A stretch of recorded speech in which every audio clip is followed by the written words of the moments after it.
Mirada Crítica, el programa de Pablo Jofre Leal. Lo que han hecho es tensionar una zona que se ha intensificado sobre todo a partir del nacimiento de este ente que se llama Israel en el año 1948.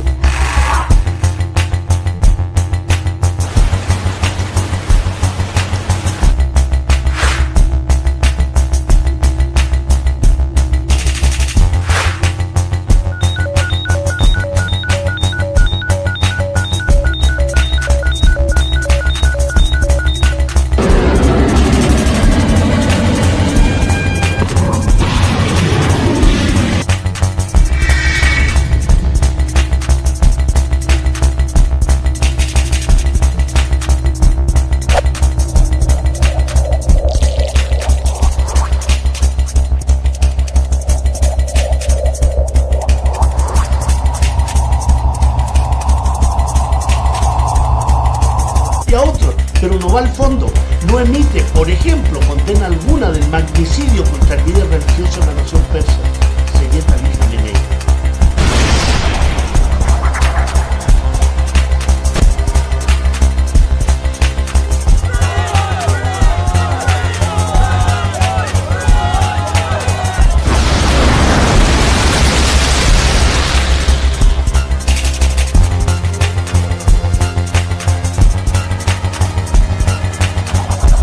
Mirada Crítica, el programa de Pablo Jofre Leal. Mirada Crítica.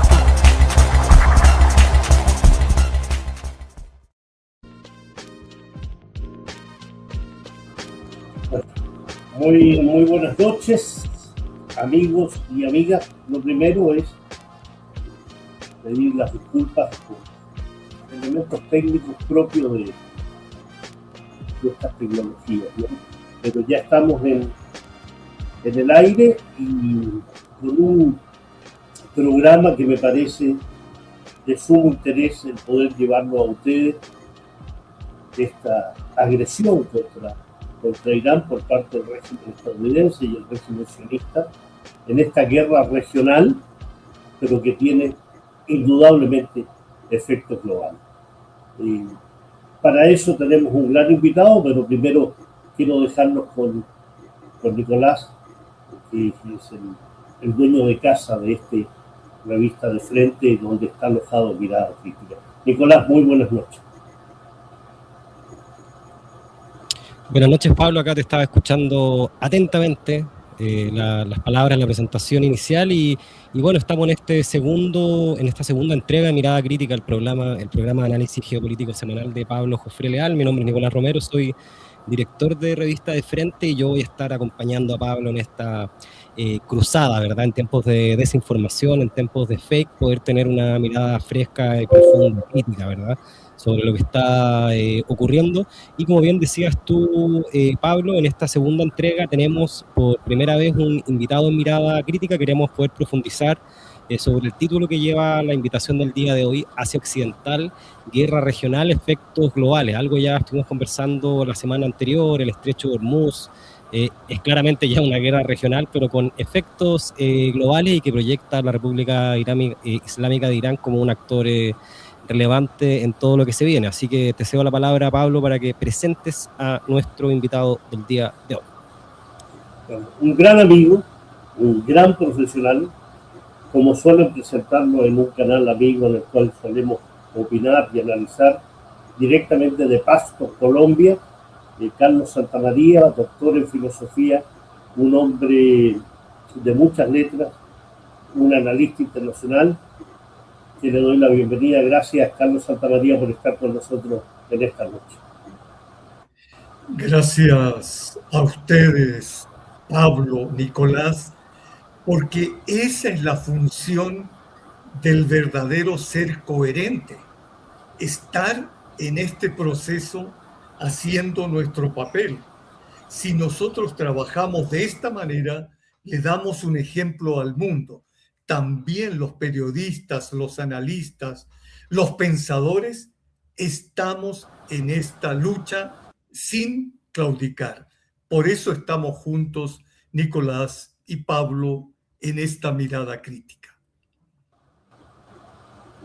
Efectivamente, y quisiera empezar justamente con esto del título, Carlos, ¿no?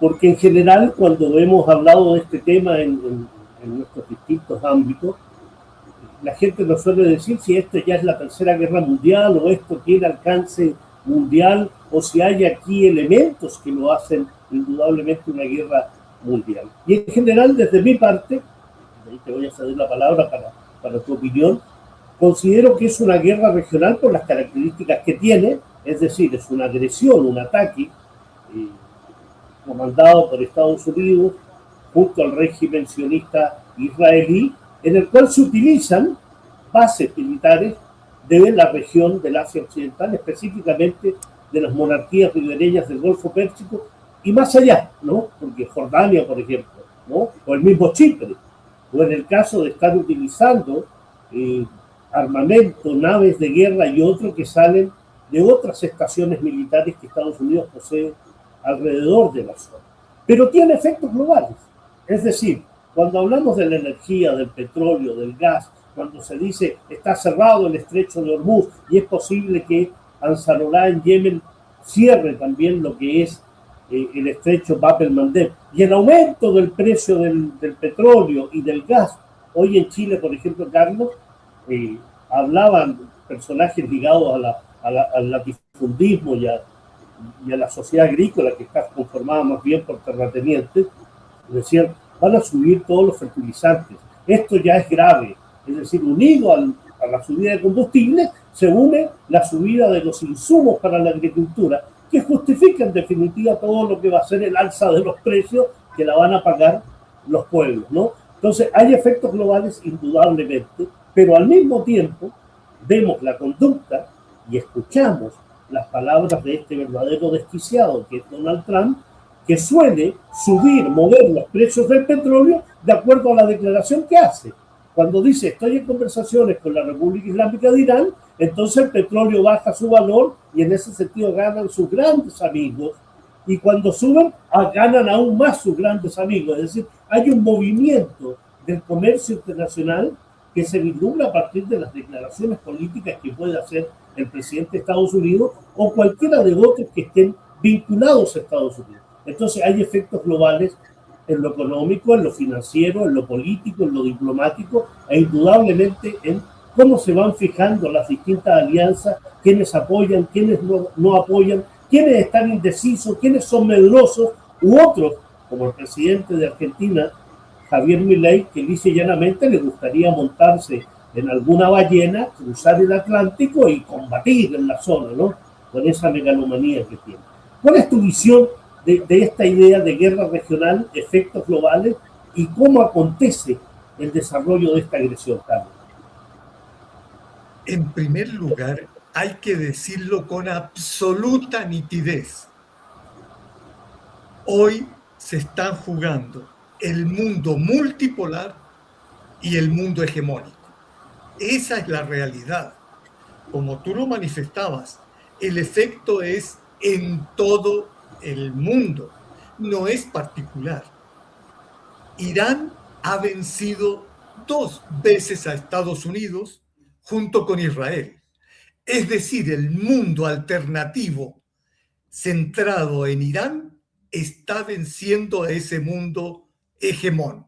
Es lo primero que hay que decirle. La valentía de los iraníes, al igual que la valentía de los palestinos, no se encuentra en el mundo casi. ¿Quién se atreve a enfrentarse a una potencia que ha logrado algo? Sería la segunda parte del análisis. La primera, Irán nos está protegiendo a todo el mundo multipolar. La segunda, Irán lo que ha demostrado es que Estados Unidos e Israel han tenido 3 logros, entre comillas. Primer logro, se han mostrado como una mafia criminal internacional. Son expertos en hacer de la secuacidad o de los secuaces o de los cómplices parte de su propio mundo perverso. Son una mafia. Ese es el primer logro. Hoy día vemos al mundo hegemón siendo mafiosos. Ellos son los que se afilian a los narcotraficantes, como la guerra de los contras en Nicaragua. Ellos trabajan con los narcotraficantes. Por eso siguen en Estados Unidos y en Europa. Y el otro logro que han conseguido es que han demostrado que son expertos sicarios en el mundo. Pueden matar a cualquiera. Ellos tienen esa experticia y pueden secuestrar y creen que eso es el objetivo principal para atemorizar. Su segundo logro, demostrarse como asesinos. Y el tercer logro es haber no entendido su tercer logro, entre comillas, que ellos han sido derrotados desde que comenzaron su guerra. Estados Unidos no ha ganado ninguna guerra hasta ahora. Lo que sí ha hecho son invasiones, destrucción, bombardeos, asesinato de civiles. Ganar una guerra, ninguna. Pese a que han tenido, por ejemplo, en el Líbano ahora, siempre han tenido sicarios asociados. En el Líbano tienen asociado al gobierno libanés, que en vez de defender al Líbano, defiende a Israel. O la Autoridad Nacional Palestina, que también son cómplices de Israel. Es decir, pese a todo lo que tienen, no pueden ganar ninguna guerra. Por eso el análisis es muy preciso, Pablo, y para la gente que está viendo este programa y que necesita tener fortaleza en lo que decimos. Hoy día, el tercer engaño que querían hacer con lo que dice Donald Trump.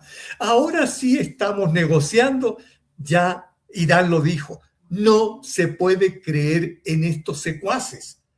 Nunca hay que olvidar, para terminar el análisis, que Donald Trump es un sociópata, rodeado de otra gente muy cercana a ese problema psiquiátrico, y lo siguen.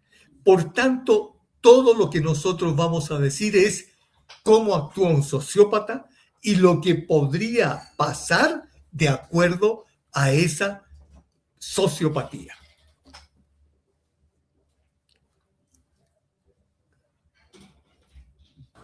Clarificar algún punto, sobre todo teniendo a Carlos acá, que para nuestros amigos televidentes es un humanista de tomo y lomo, ¿no?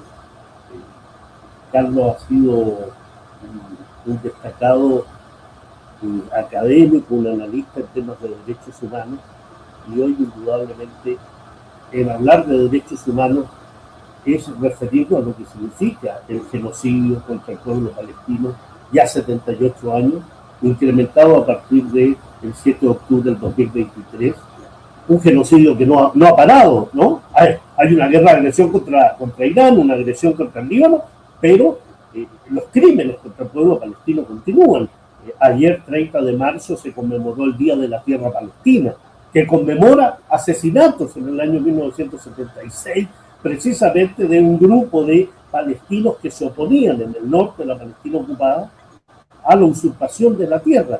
Es decir, 50 años después, los colonos judíos sionistas israelíes siguen usurpando la tierra palestina. Pero hoy además unen la usurpación del territorio del Líbano. Tú bien lo decías, ¿no?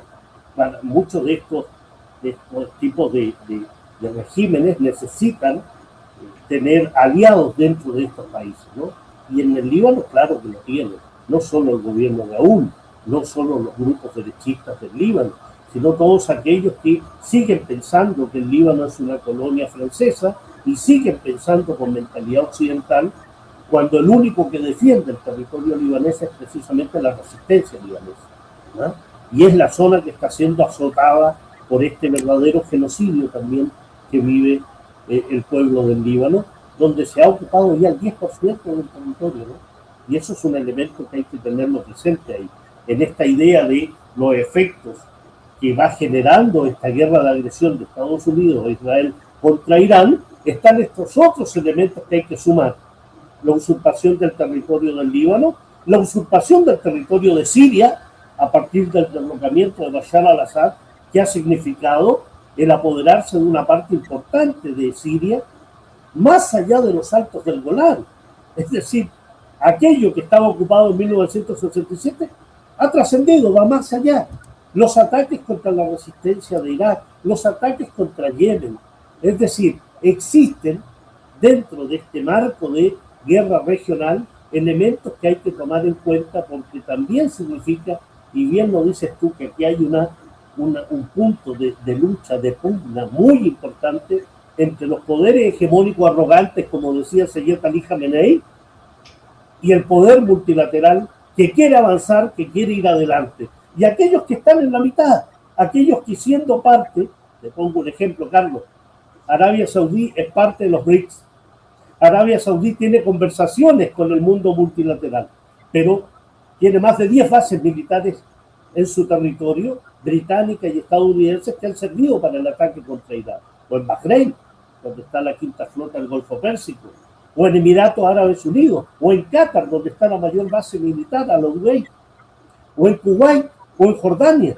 Es decir, hay hoy, creo que ese es un punto fundamental en esta guerra regional, en esta guerra de agresión, en esta guerra donde el imperio y el sionismo, que se confunden, que son lo mismo, lo que quieren definitivamente es arrastrar a que no exista resistencia, que haya sometimiento, que haya servilismo, que haya malinchismo, ¿no?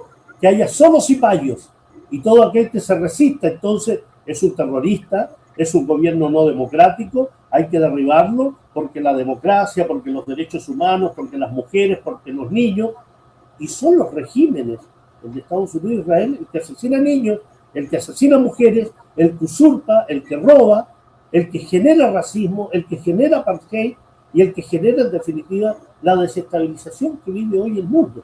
Entonces esos son elementos centrales que hay que tener en cuenta en esta guerra de agresión. Se está jugando aquí no solo el elemento que señalas, Carlos, de lo multilateral y la hegemonía, se está jugando también la libertad de numerosos pueblos, incluyendo pueblos latinoamericanos, que en la medida que el ejemplo de Irán se eleva con más fuerza, la resistencia, logra entonces contender contra esta alianza de las Américas de Donald Trump, ¿no? Que cita a la ultraderecha, Miami, y darles órdenes de que aquí no entran rusos, no entran chinos, no entran iraníes, y aquí el patio trasero tiene que mantenerse so pena entonces de invadir Cuba, de atacar a Colombia, de atacar a Venezuela como se atacó, de apoderarse del canal de Panamá, de presionar a México e incluso a Canadá, su vecino del norte. Entonces aquí se juega efectivamente efectos globales de mucha importancia. Quisiera, para la gente que nos escucha, comentarles que a mí me gusta hacer predicciones. Usualmente se cumplen y otras no. Voy a comenzar con lo último que decías tú sobre América Latina. Trump quiere poner presidente en nuestra nación, en Colombia. Está interviniendo primero con millones y millones de dólares. El progresismo no tiene plata. Uno lo ve cuando participa, hermanos, buscando para trasladarse aquí prácticamente en un bus escalera se le llama, o sea, imaginemos. Entonces, ellos están interviniendo y el voto va a subir, la venta del voto va a subir. Es lo primero. Segundo, justo en Colombia hay algo que de repente no se analiza en las elecciones y quiero que la gente que está con nosotros también lo vaya pensando y ahí uno va descubriendo cosas.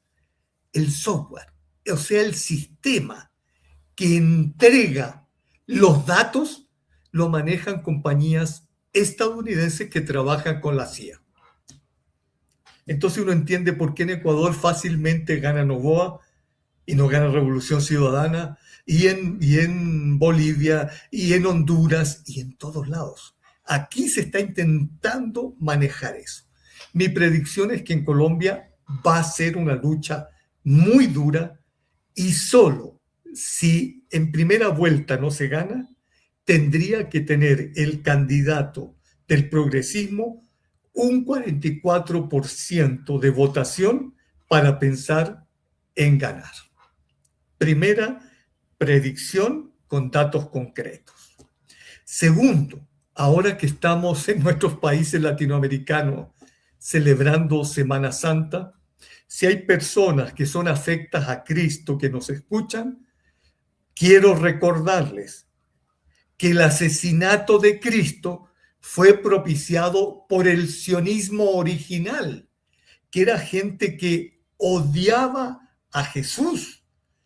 Ellos identificaron con los romanos quién era el que podría ser el líder, lo ubicaron, le hicieron el prontuario, lo torturaron y lo asesinaron. Entonces, uno tiene que entender la esencia de lo que es Israel.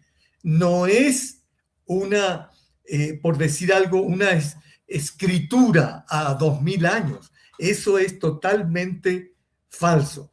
La gente tiene que decir, Cristo era un hombre que hoy día estaría luchando por Palestina, por Irán, como un hombre que amaba la verdad y también la fe en el ser humano o la humanidad.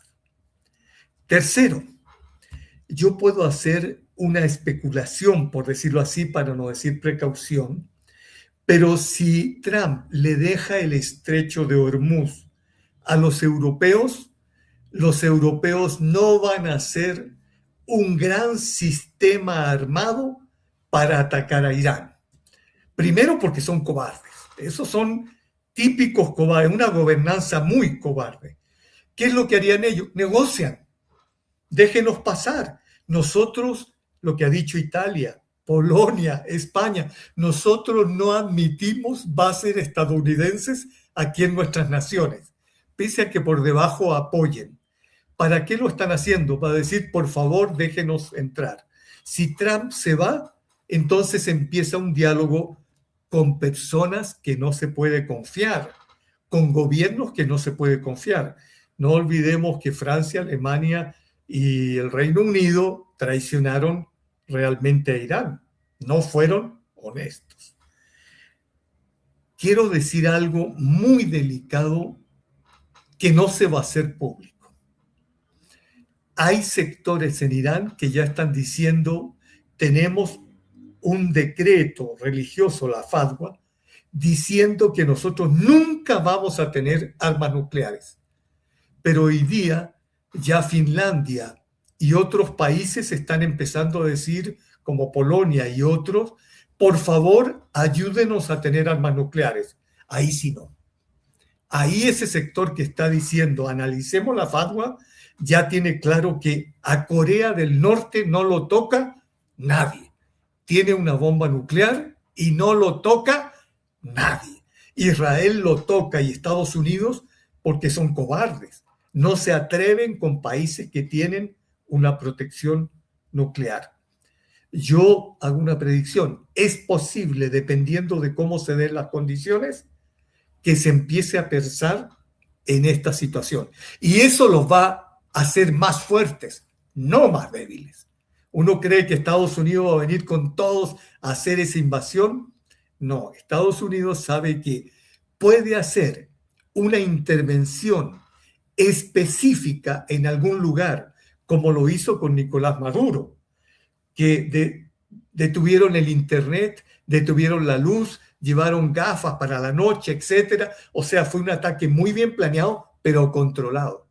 En Irán no pueden hacerlo. Las tumbas los esperan.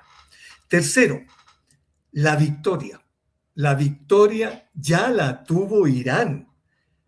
En junio del año pasado, fueron derrotados y gimiendo Israel y Estados Unidos diciendo se va a hacer una tregua. Nunca la pidió Irán. Y ahora nuevamente están gimiendo y Donald Trump se da cuenta que ninguno de los logros reales lo obtuvo. Y por último, Respecto al Golfo, hoy día Irán decide lo que pasa en el Golfo. Por tanto, los europeos que quieran pasar están pensando en que no haya bases estadounidenses que puedan atacar Irán. España comenzó ya con eso. No se puede confiar siempre en ellos, sin embargo, por lo menos están dando unos pasos para propiciar su posibilidad de comercio. Entonces creo que estos análisis son los que nos van mostrando un camino más claro, porque los medios masivos de desinformación lo que van a intentar es asustarnos y creer que no hay ninguna posibilidad de cambio real. El cambio se está dando paulatinamente, aunque con numerosas víctimas nuestras.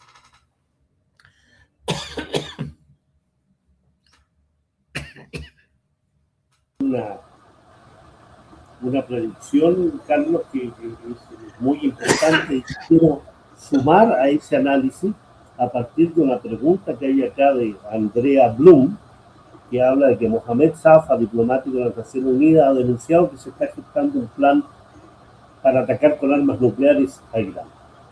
Y es importante ir por esa línea a partir de lo que tú estás señalando, ¿no? Porque efectivamente esa fatua religiosa, que además hay una determinación política, lo dijo Seyed Ali Khamenei permanentemente, ¿no? Lo dijo incluso en el peor escenario de las presiones del mundo occidental, de esas potencias hegemónicas.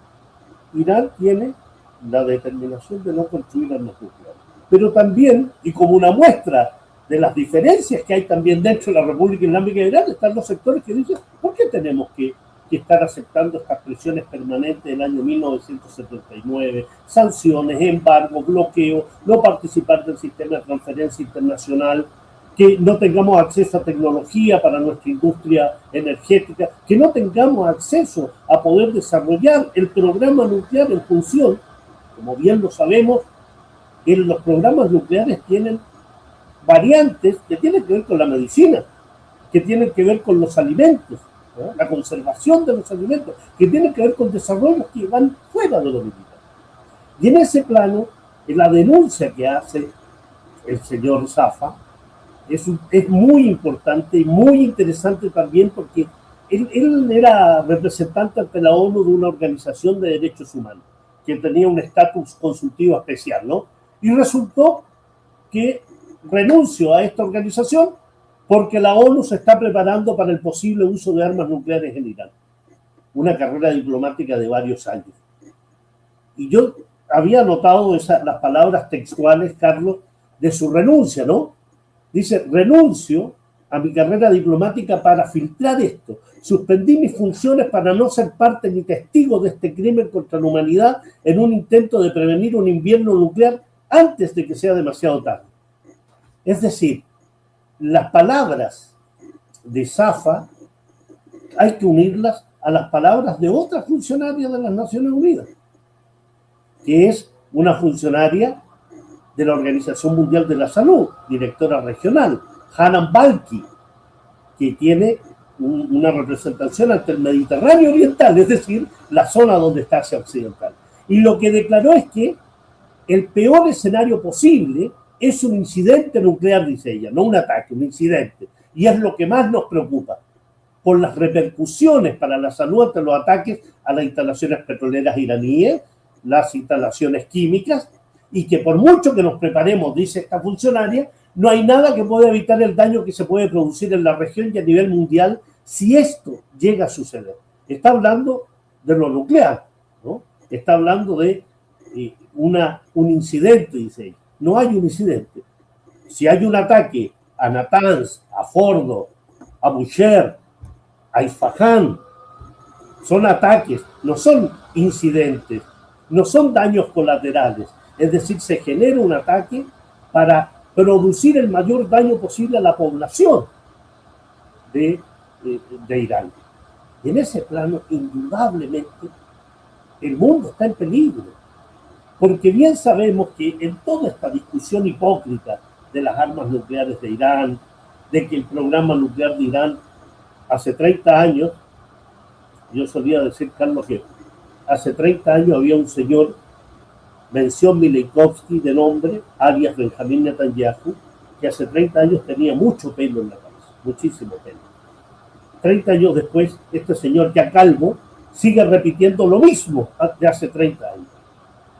Irán está a punto de construir un arma nuclear. Irán está a 2 años, a 1 año, a 6 meses, a 3 meses, a 2 semanas, permanentemente, generando que los políticos estadounidenses, ese lobby estadounidense, judío, israelí por una parte, y sionistas pro-israelí por otro, todo mezclado, como un verdadero tango, le den el apoyo que ha tenido el régimen sionista durante años, durante décadas, y que haya generado entonces de crear un monstruo.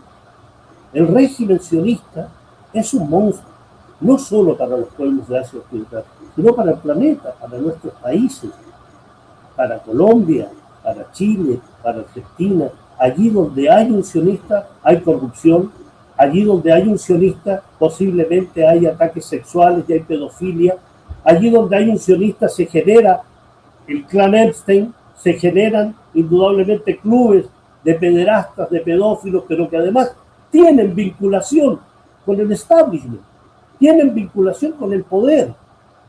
Hay un trabajo conjunto del Mossad, estos agentes que viajan por el mundo, que se instalan en los gobiernos, y aquí en Chile los tenemos insertos en el actual gobierno. Tenemos un asesor que es un coordinador de las comunidades judías de Chile, Argentina y Uruguay. Tenemos un embajador de Chile en Israel que es el expresidente de la comunidad judío-sionista de Chile. Tenemos un embajador de Chile en Estados Unidos que es miembro de la comunidad judía chilena, un empresario con estrechos vínculos con las comunidades empresariales sionistas de América Latina. O sea, no es una teoría conspiranoide, no, es la realidad. El sionismo se mueve así, porque el sionismo no es solo judíos, no es un tema de judíos sionistas. Hay sionistas como Joe Biden, que no es judío, y él lo dijo, año 2016, en la reunión anual del IPAC, dijo: yo no soy judío, pero soy sionista. No hay que ser judío para ser sionista. Trump no es judío, pero es un sionista absoluto. Emmanuel Macron, largos años trabajando para la banca Rothschild. Ursula von der Leyen, cuyo esposo está estrechamente vinculado a los grandes grupos financieros judíos sionistas de Europa. Allí donde miren, allí donde estén. Entonces, es un peligro cierto. Y como solemos insistir, esto no es un tema religioso, es un tema político, ideológico, es un tema de visión de mundo. Porque, claro, lo más probable, como lo han hecho en Argentina con colegas y otros, de encarcelarlos porque tienen una opinión de denuncia al sionismo, y como el sionismo es hábil y tiene ese dinero que tú mencionas, como con esa derecha que se mueve y que tiene vínculos con el sionismo absoluto, aquí en Chile es así, y lo vamos a ir viendo cómo ese sionismo se enquista en Chile, como ya lo ha hecho: corrupción con empresas militares, temas acuíferos, temas políticos, temas de relaciones políticas, temas de alianzas políticas, temas relacionados con instalación de bases militares, como la que está instalando Javier Milei, apropiación de tierras, ¿no? Es decir, también en un análisis predictivo, querido Carlos, se nos va a generar una sionización de América Latina si no somos capaces de ponerle acá. Seguimos en vivo y en directo en Mirada Crítica, el programa de Pablo Jofré Leal, Nicolás Romero con ustedes. Estamos junto a nuestro invitado Carlos Santamaría, quien es un analista internacional, y estamos en este análisis, en este programa Análisis Internacional de Pablo Jofré. Son las 10:21 en Chile. Saludar a las casi 50 personas que nos están viendo en vivo y en directo por las 6 plataformas asociadas a Mirada Crítica. Y antes de seguir avanzando, yo quería pasar dos breves avisos. Lo primero es quería invitarlos a seguir a Revista de Frente, un medio alternativo chileno, latinoamericanista. En YouTube nos pueden encontrar como @revista de frente, ya somos más de 9.600 personas y acá puedes revisar, bueno, por supuesto, Mirada Crítica que sale acá todos los martes y también por nuestra red puedes ver entrevistas de frente, ideas de frente, Barba Roja con Hugo Gutiérrez, clips de Sin Maquillaje, Trinchera de Ideas con Sergio Rodríguez Helfenstein, hay 6 programas en vivos que salen semanalmente y se aprieta la campana, ahí puedes seguir nuestros contenidos y también te puedes unir a nuestro canal si es que tu bolsillo y tu voluntad te lo permiten. Y también, Pablo, yo quería aprovechar de que pasáramos la referencia del seminario que estamos desarrollando en Mirada Crítica. Yo acá, mira, les coloco la miniatura de nuestro primer seminario, que lleva por nombre Ataque, Guerra, Corrupción y Resistencia. Este es el primer seminario virtual de Mirada Crítica y para quienes no están enterados, consiste en 4 sesiones. La primera parte el martes 21 de abril lleva un espacio donde podrán escuchar un análisis en profundidad del analista Pablo Jofré Leal sobre cada uno de los marcos y países, zonas que están involucradas en toda esta situación. Son 4 presentaciones comentadas, martes 21, 28 de abril y el martes 5 y 12 de mayo. No sé, Pablo, si nos das también una referencia del seminario y su utilidad para observar el presente. Sí, agradecerle tu aviso, Nicolás, porque efectivamente es un seminario que pretende mostrar específicamente Asia Occidental, pero dividido en los diversos frentes, ¿no? Irán, no solo el Irán agredido en esta oportunidad, Palestina, un paso por la historia palestina de 8 años, quizás un poco más, Siria, el Líbano, Yemen, y por tanto poder tener una visión muy, muy global, pero también muy puntual respecto a aquellos elementos que a mí me parecen fundamental que conozcamos. Yo en ese sentido, cuando he hecho algún tipo de este seminario, no es un seminario informativo, es un seminario de opinión, de información, pero con opinión, con comentario, con análisis.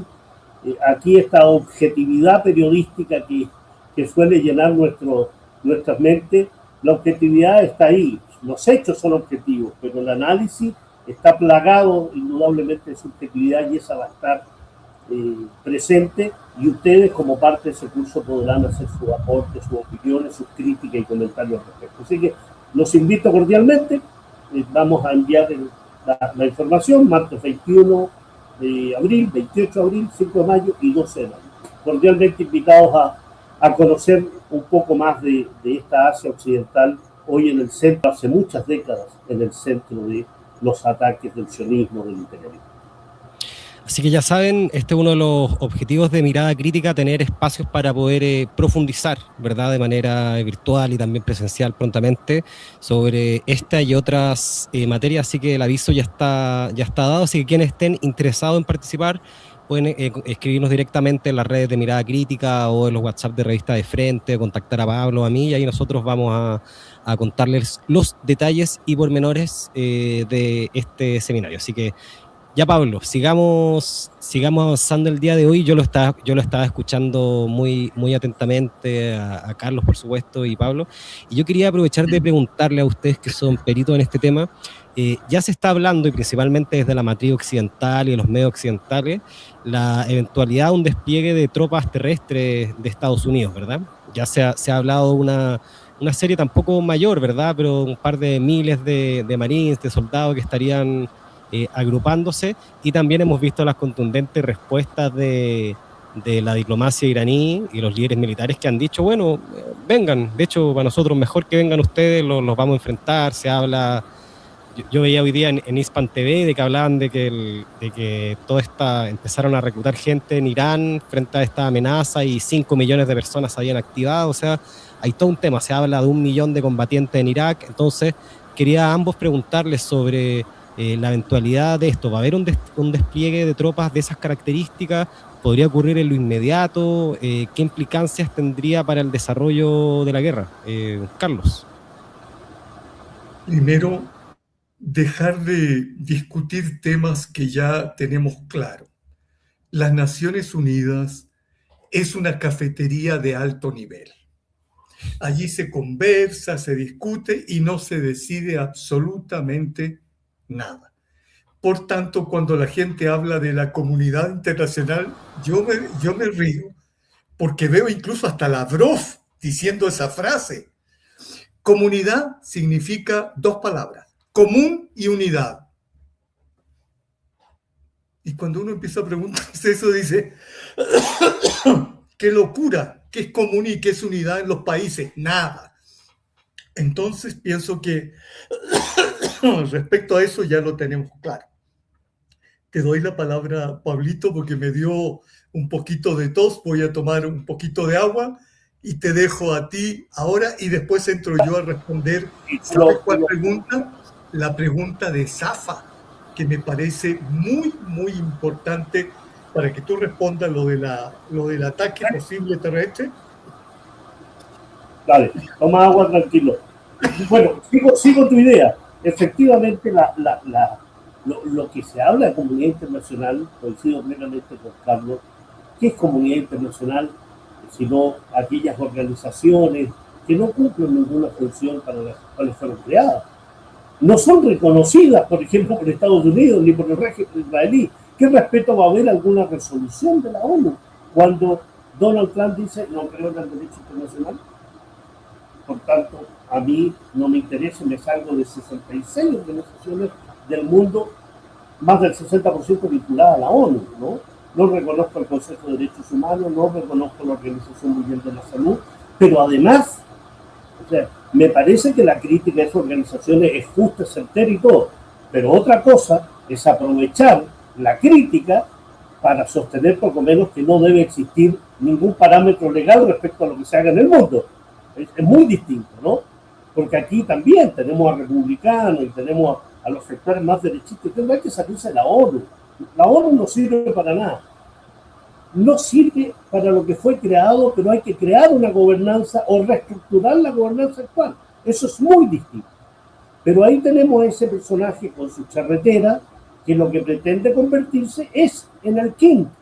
Él mismo se ha vestido de rey, de emperador, se ha vestido de papa, se ha disfrazado de papa, ¿no? Se ha disfrazado de todo. Dice que es el presidente de Venezuela, dice que va a tomar a Cuba, dice que Canadá tiene que ser anexado, dice que Groenlandia tiene que ser estadounidense porque así es la naturaleza y la cercanía geográfica. Es un personaje megalómano, mitómano, pero peligrosísimo, ¿no? Y ese es el personaje que desconoce a los organismos internacionales, que indudablemente, reitero, la crítica es muy fuerte porque ¿de qué sirve un Consejo de Seguridad donde no se puede aplicar el capítulo 7 de la Carta de las Naciones Unidas en su articulado del 39 al 51 ante un genocida como es el régimen israelí? No sirve de nada. Solo reuniones para sacar alguna resolución que luego va a ser vetada. No sirve. Por tanto, efectivamente, aquí lo que hay que tratar de avanzar es en materias que reestructuren completamente, que cambien completamente la fisonomía del mundo, la gobernanza del mundo y la manera en que nos relacionamos. Y por eso es importante toda la materia de lo multilateral, aunque esto esté aún muy incipiente, que tenga dificultades, que tenga frenos, porque dentro de los mismos poderes multilaterales hay diferencias respecto a cómo enfrentar las situaciones como los hechos y los procesos de agresión, por ejemplo, que se tienen contra Irán, ¿no? Así que en ese plano creo que efectivamente esa comunidad internacional es una falsedad absoluta. Y doy pie para tu respuesta diciendo que a mi entender, esas amenazas permanentes de que en 48 horas voy a derrotar a Irán, luego le doy 5 días para que salga del estrecho de Hormuz, ahora dio 10 días más antes de reiniciar ataque y así continuamente. Eso revela algo, no solo la mitomanía, no solo la megalomanía, no solo esta narrativa desquiciada, sino que Irán no es que esté dando una dura pelea. Irán está ejerciendo su legítimo derecho a la autodefensa está generando acciones de enorme daño a Estados Unidos en las bases militares que posee en Asia Occidental y enorme daño también a la infraestructura industrial, energética y económica que tiene el régimen israelí. Y eso es una verdad a pesar de la censura militar, la censura informativa, porque todo trasciende y todo se sabe igualmente. Y no es que tengan 10 soldados muertos, no es que tengan 5 soldados heridos en el sur del Líbano. Están siendo también fuertemente dañados por la resistencia libanesa, porque saben los libaneses, sabe la resistencia libanesa, como lo sabe también la resistencia de Irak al-Hashad al-Shabi, como lo sabe Yemen y como lo sabe indudablemente el pueblo palestino e Irán, que ceder un paso frente al sionismo, frente al imperialismo, es permitir la irrupción e incluso la propia existencia de estos países.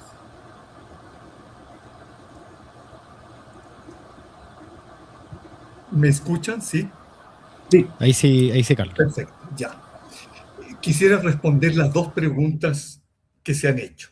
La primera, la que hizo un compañero, cuando dice, ¿cómo se podría defender Irán de esta posible acción criminal de una bomba nuclear? A mí me parece que algunas veces los iraníes están escuchando estos programas, porque uno dice cosas y de repente aparece la noticia en Hispan, Almanar, cosas que uno ha dicho. Parece que ellos son pensadores y dicen, de repente hay algunos tipos por allá diciendo cosas exactas. Yo he escuchado a Pablo y después he visto las noticias y uno dice, ¿será que Pablo está en contacto con la gobernanza iraní? Pero son cosas bien interesantes. Mira, me parece que hoy día, de manera reservada, Irán, el gobierno iraní debe hablar con Corea del Norte, de una vez.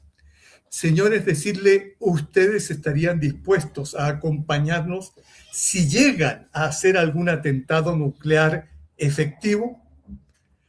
Pakistán ha dicho, nosotros los vamos a acompañar. La pregunta es, ¿ustedes estarían de acuerdo en acompañarnos nuclearmente también? Yo creo que es muy importante empezar a decir públicamente que si llega a haber alguna acción nuclear definitivamente fuerte, la respuesta ya está. No va a ser solo de Irán, va a ser de otras naciones. Cuando empiezan a decir eso, los medios masivos empiezan a transmitir y dicen, los iraníes cuando dicen algo, lo cumplen. Promesa verdadera 4 se cumplió también. Entonces, lo primero es empezar a decir, nosotros no tenemos miedo, lo que han dicho, y segundo, también tenemos que hacer otra etapa y empezar a decirlo fuertemente, porque allá en Estados Unidos el sionismo no es tan tonto de decir queremos destruirnos totalmente, queremos destruirlo a ellos, pero sin destruirnos nosotros. No es porque esté Estados Unidos tan lejos de esta región que no puedan ser destruidas todas sus bases militares y que Irak comprenda, su gente, Yemen y Líbano, que llegó la hora de la definición definitiva, por decirlo así. Entonces creo que por ahí tiene que ir el camino. Segundo, la pregunta que hacía sobre una acción terrestre. Resulta que yo estudié profundamente cómo fue el ataque que hizo Estados Unidos en Caracas y cómo descubrí el secreto. Un día estaba en la casa y de repente se nos fue la luz. Pucha, dije yo, ¿qué voy a hacer? Y me metí al computador y no había internet. Y el celular no funcionaba. Y hubo una especie de cierre comunicativo total. Eso fue lo que pasó en Caracas. Se cerraron las comunicaciones de internet, se acabó la luz, se acabó la comunicación y ellos iban en la noche preparados todos. ¿Con qué? Con lentes de visión nocturna. No estaba preparado ese ejército, esa guardia para eso. A 10 metros de un grupo habían 10 soldados y a 10 metros había otros 10 soldados, pero no tenían comunicación. Entonces apagaron la luz, llegaron ellos, no entendió la guardia, aquí no revolucionaria, sino que la guardia venezolana, que siempre el sionismo está pensando cómo hacer daño. Uno no puede nunca estar un minuto no preparado frente a ellos. Por eso que Irán ya lo comprendió. En cualquier momento, en el momento en que estén diciendo que están negociando, todo lo que ellos digan hay que medirlo con el pensamiento. Nosotros ya estamos desplazando gente para atacarlos. Hay que medirlo muy bien. Bueno, si lo que dicen van a hacer, ya estamos preparados. ¿Dónde pueden atacar? ¿Qué es lo que pueden hacer, Nicolás? Tu pregunta es muy interesante. Ellos pueden hacer lo mismo que hicieron en Caracas, pero lo pueden hacer de otra manera. Tocar un solo punto con una acción puntual y retirarse. Y decir, ven, vencimos. ¿Me entiendes? Porque en Caracas no se podían quedar toda la vida. No podían haber llevado 10.000 soldados. ¿Me entiendes? Entonces, en ese sentido, ellos pueden dar un golpe de sorpresa y retirarse. Pero llevar 10.000 soldados en el desierto, por dar una idea, eso no lo pueden hacer porque allí están dando un ejemplo también los yemeníes. Gente que realmente ataca con valentía y con pensamiento. Es que como ellos creen que el pueblo iraní es atrasado mentalmente, y eso lo hacen creer. Entre paréntesis, Pablo, te comento que estoy viendo Netflix y ahora sí me río de nuevo. Ahora sí están tomando las nuevas películas el caso de Irán, que Irán ya está preparando bombas nucleares. O sea, le están metiendo a la gente la idea en Netflix y como ya no tienen otras cosas que decir, solamente son mafia y tocan a Irán y las bombas nucleares que son los terroristas. Conclusión, no han comprendido, tienen limitaciones cognitivas en Occidente, no lo olvidemos, tienen limitaciones cognitivas en Occidente. Ni la Universidad de Oxford, ni Harvard, esos son pequeñitos intelectualmente. Por lo menos en mi campo, Nicolás, le comento a usted y a la gente que nos escucha, en el campo de la humanología, o sea, de lo humano, hacen investigaciones con 200, 300, 500 mil dólares a 20.000 personas y la conclusión que sacan es que la gente no está feliz. Y uno dice, uno con 500 mil dólares haría cosas extraordinarias. Entonces, aquí estamos hablando de pensatorio. Mirada crítica es un pensatorio para la gente que nos escucha, porque nosotros reflexionamos sin odio, sin envidia, sin rencores, sin limitaciones. Solamente trabajamos una posición sobre la verdad. Oye, Carlos, qué interesante lo que nos planteaba, y antes de seguirle la palabra a Pablo, yo quería hacerte un comentario sobre esto que ellos denominaron un golpe eléctrico, un choque al sistema eléctrico en Venezuela. Comentarles que en el año 2019 yo estuve en Caracas, Venezuela, estuve en Venezuela un mes cuando fue todo esto del Cucutazo.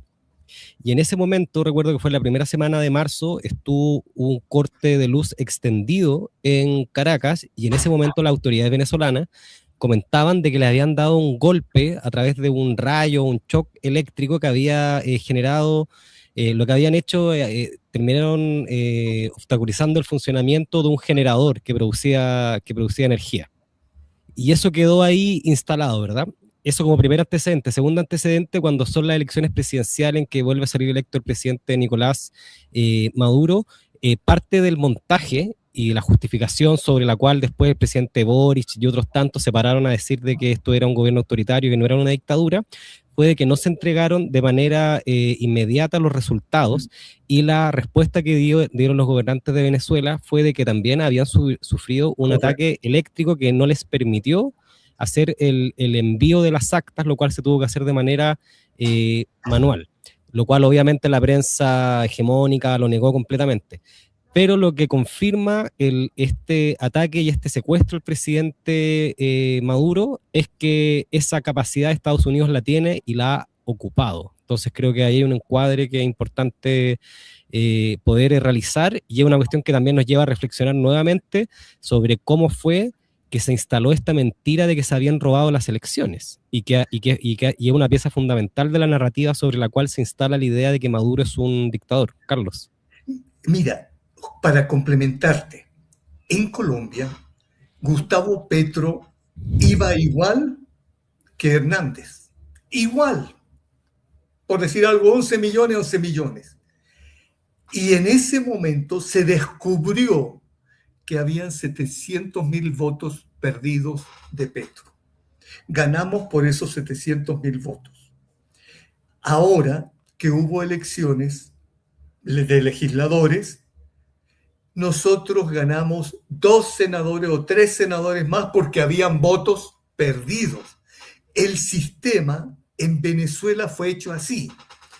Detuvieron los guarismos y obviamente hasta ahí nomás llegó. Esa es la realidad. Pero en Venezuela ganó Nicolás Maduro con mucha, pero mucha mayor votación que la que se dijo. Pero también se aplicó en Ecuador con Noboa. Iba ganando, ¿no es cierto?, Revolución Ciudadana, y de repente perdió. Entonces, en Honduras, la candidata de la presidenta, que era progresista, de repente quedó en tercer lugar y uno no sabe cómo. Conclusión, quien maneja el software, o sea, el que da los resultados, puede manejar también la definición de la elección. En Colombia, ¿cómo se recuperan las curules y los votos? Hay que poner abogados en todos lados, hay que poner testigos electorales, y se descubrió ahora en Colombia, para terminar, para la gente que nos escucha, si es alguien de Colombia también, les comento que se descubrieron, por ejemplo, 4 jurados que cambiaron votos, pero de una manera grosera. En el Senado, el pacto histórico tenía 90 votos, y en la Cámara, 0.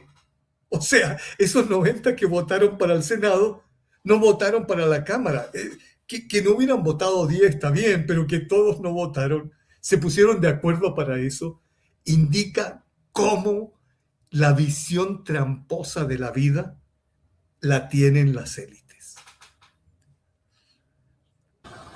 Bueno, es interesante esto que menciona Carlos, porque efectivamente lo que se denomina ahora la guerra electromagnética es parte habitual del trabajo que realizan los contendientes, ¿no? El uso de las ondas es fundamental para abarcar estrategias, tecnologías, que incluyen ondas de radio, ¿no? Las microondas, infrarrojo, y luz ultravioleta, rayo X, es decir, dirigido para atacar al enemigo, para controlarlo o impedir sus operaciones. Por tanto, cuando los Estados Unidos lo utilizan en el secuestro de Nicolás Maduro, era primero negarle a Venezuela y a las Fuerzas Armadas de Venezuela las ventajas de todo el espectro electromagnético. Por tanto, garantizar el acceso de la fuerza enemiga sin obstáculo a ese espectro electromagnético, ¿no? Y se aplica desde distintos lugares, del aire, de la tierra, del mar. Entonces, es parte ya habitual.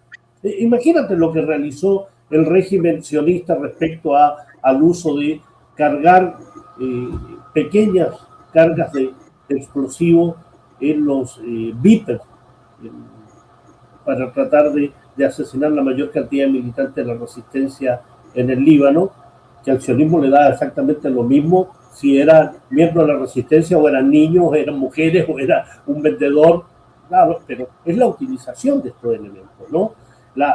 Ahora y cuando uno analiza más en profundidad lo que está pasando en esta guerra de agresión, hay más de una treintena de israelíes que han sido detenidos en función de la utilización de cierto tipo de adminículos tecnológicos que han sido señalados como de espionaje para Irán. Y cómo Irán, a su vez, ha detenido una cantidad enorme de espías que se dedicaban, a partir de una aplicación israelí, a poder detectar dónde se encontraban ciertos sitios bélicos, dónde se encontraban sitios estratégicos, incluso de personajes políticos y militares. Eso se utiliza habitualmente, es parte del tema. ¿Dónde está el elemento central? ¿Cómo tú contrarrestas eso, ¿no? Y yo creo que en ese aspecto, Irán, a partir de las 4 operaciones Promesa Verdadera, fue de menos a más, pero de menos a más en forma estratégica. Es decir, la primera Promesa Verdadera significó la utilización de oleadas de drones, misiles detrás de esos drones para captar dónde estaban los sistemas de vigilancia, dónde estaban los radares, cuánto se demoraban en comenzar a funcionar. Segunda operación Promesa Verdadera, ya que con esa información atacar en profundidad. Tercera Promesa Verdadera, ya utilizar balísticos de crucero hipersónico y generar el mayor daño posible. Y hoy, en esta agresión, en estos ya 31 días de agresión, ¿cuál fue el primer ataque que hizo la República Islámica de Irán? A todos los ojos, a todos los oídos que tenían las bases militares estadounidenses en la zona del Golfo Pérsico y las monarquías. Radares, sistemas de vigilancia, bases militares, radioescuchas, golpe formidable. Lo que significó, reconocido por los propios hegemónicos, que quedó un porcentaje muy importante de posibilidades de no poder contrarrestar los misiles iraníes, que son los que han generado los daños más considerables al régimen israelí en Haifa, en Dimona, en Jaffa, eso que llaman Tel Aviv, y en la propia Al-Quds ocupada, ¿no? En los centros del Mossad, en los centros de políticos. Es decir, hoy Irán está en condiciones militares de seguir no solo contrarrestando los ataques, sino de generarle daño. Y ya entró en una estrategia muy clara y muy definida. Hasta ahora, dijo Irán, nosotros hemos respondido proporcionalmente. Ustedes no atacan una refinería, nosotros atacamos una refinería. Ustedes atacan un edificio residencial, nosotros nos habíamos negado a eso, vamos a atacarlo. Porque no podemos entrar en una guerra en la cual proporcionalmente no podamos responder. Tiene que ser así. Y de allí que, con urgencia, las monarquías ribereñas del Golfo Pérsico están pidiendo mediación a Pakistán, a Egipto, cualquiera que entre en esta negociación para no seguir teniendo los enormes costos económicos, políticos y sociales. Sociales porque hay países ribereños del Golfo Pérsico, que en el caso de Bahrein, donde está la quinta flota del Golfo Pérsico, que tiene la mitad de la población que son expatriados, es decir, no reconocidos como ciudadanos, que son la mano de obra de Bahrein, pero además tienen un 70% de población de creencia chiita, que son oprimidos por la monarquía suní, y al mismo tiempo el 15% de la población de Bahrein es de origen persa.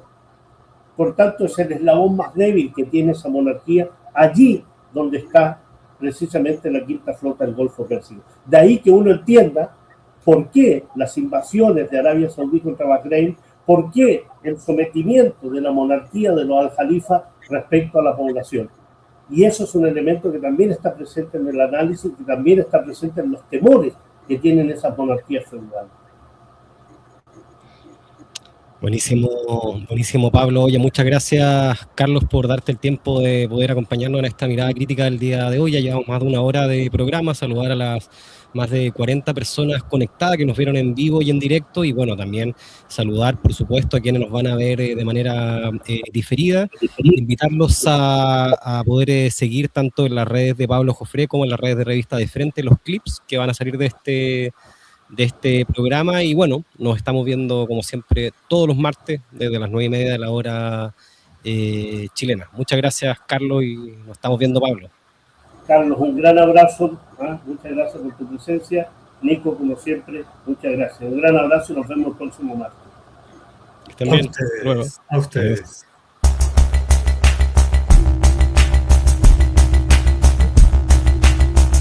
Mirada Crítica, el programa de Pablo Jofre Leal. Lo que han hecho es tensionar una zona que se ha intensificado sobre todo a partir del nacimiento de este ente que se llama Israel en el año 1948.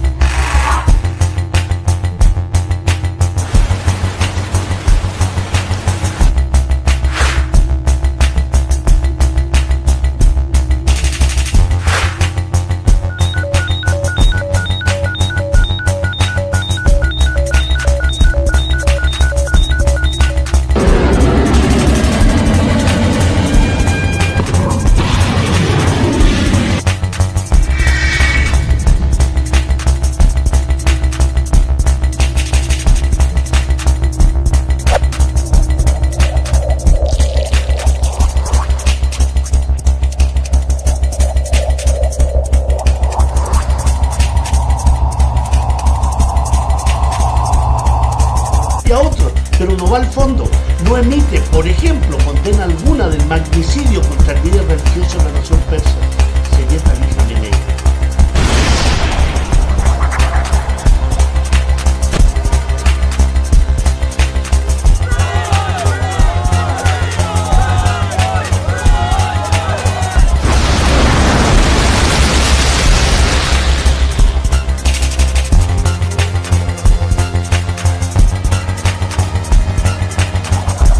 Mirada Crítica, el programa de Pablo Jofre Leal.